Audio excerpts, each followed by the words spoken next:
इंदौर में गहराते जल संकट और पेयजल आपूर्ति की समस्याओं को लेकर प्रशासन अब अलर्ट मोड पर नजर आ रहा है। शहर की जल व्यवस्था को बेहतर बनाने के लिए रेसिडेंसी कोठी पर एसीएस अनुपम राजन की मौजूदगी में अहम बैठक आयोजित की गई। बैठक में सांसद शंकर ललवानी, महापौर पुष्पमित्र भार्गव, शहर के सभी विधायक, कलेक्टर शिवम वर्मा, निगम कमिश्नर क्षितिज सिंघल सहित वरिष्ठ प्रशासनिक अधिकारी और अन्य जनप्रतिनिधि शामिल हुए। बैठक में शहर की जल वितरण व्यवस्था को सुचारू बनाए रखने और जरूरत पड़ने पर टैंकरों की संख्या बढ़ाने को लेकर चर्चा की गई। अधिकारियों को निर्देश दिए गए कि गर्मी के मौसम में किसी भी क्षेत्र में पेयजल संकट न हो और टैंकरों के माध्यम से नियमित एवं समयबद्ध जल आपूर्ति सुनिश्चित की जाए।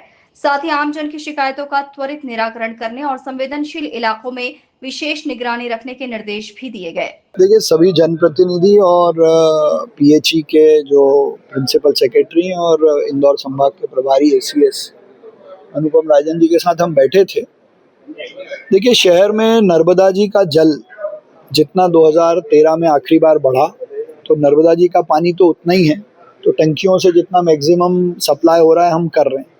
इस बार थोड़ी परिस्थिति इसलिए विकट है कि 4000 से ज़्यादा बोरिंग सूख गए हैं और नई कॉलोनियाँ भी बढ़ी, नया क्षेत्र भी बढ़ा और जनसंख्या भी बढ़ी है।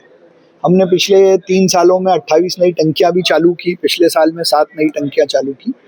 तो अब पानी हर घर तक पहुँचे, ऐसी विकट परिस्थिति में हमारे पास एक ही रास्ता है, जो हम सब ने मिट के पहले भी निर्णय किया था और उसको अभी प्रभावी बनाने के लिए जितनी आवश्यकता टैंकरों की वो उपलब्ध हो जाए।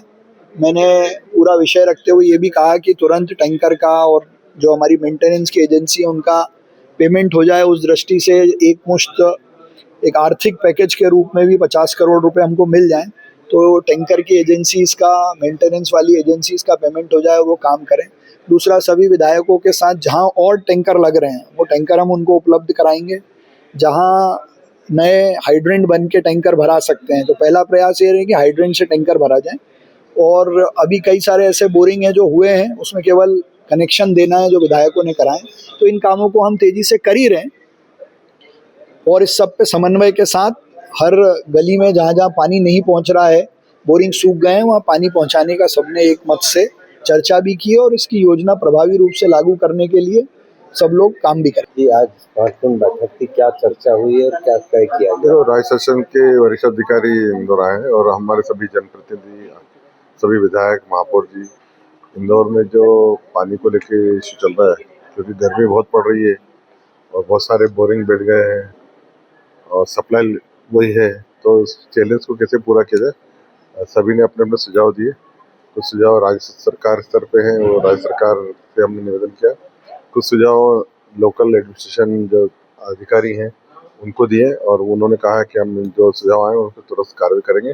हम सबका ये प्रयास है कि जो गर्मी है, गर्मी में लोगों तक पानी पहुंचाए। किस तरह के सुझाव हैं वो वर्कआउट करेंगे। हेडन और बढ़ाएं, टैंकर और बढ़ाएं, पानी की सप्लाई और बेहतर हो, ये प्रकार से। अब देखना होगा कि इस बैठक में लिए गए निर्णय के बाद शहर से पानी की समस्या आखिर कब तक दूर होती है। Bureau report, INN news, Indore.